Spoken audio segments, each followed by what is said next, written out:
So let me open up and say again, members in business, and that is a fairly broad classification, but members in business are a significant number to the Institute overall.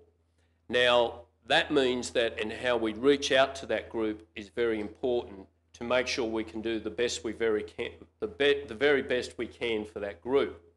Now, because of that diversity of the group, and a lot of our members are actually in roles other than traditional finance roles in business, it means we've really got to have our thinking caps on as to how we actually do that.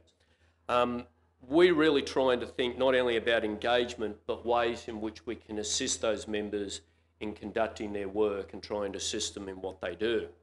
So that gave rise to the product that you've got here today, which is about the business briefing series. We've done it in a manner that hasn't been drawn to the debate about legislation.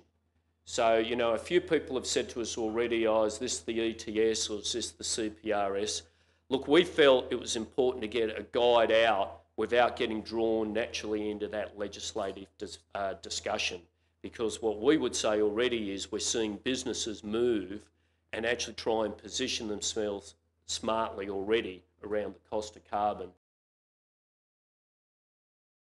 So the cost of carbon is actually the first in this series, and we're committed to actually trying to do a number of these briefings each year to assist those members in business. The format that we developed for this, I've got to be honest, it was a bit of trying to just think through what's a useful way to present this type of information. It's really not, if you've had a chance to look at the document already, at any sort of real accounting detail level. That's not what we set out to do. What we genuinely set out to do was try and think through different areas of business implication in this area of carbon in this example.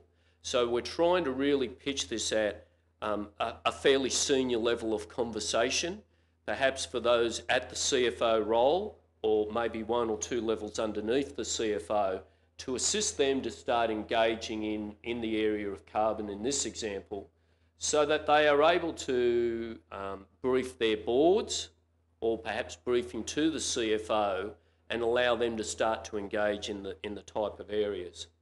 This was a really important topic for the Institute to be involved with.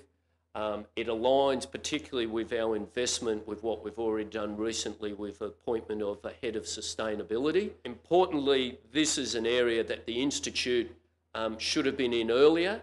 We haven't, and we're trying to make amends and move fairly quickly into this space.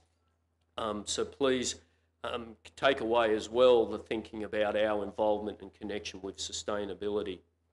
Finally, I should say that this model that we're working, in this instance with PricewaterhouseCoopers, I think is a pretty smart way that we can join up the intellectual capital of a firm of the standing of PricewaterhouseCoopers with the Institute and its network of members, so that we can actually leverage off in a type of joint publication as well.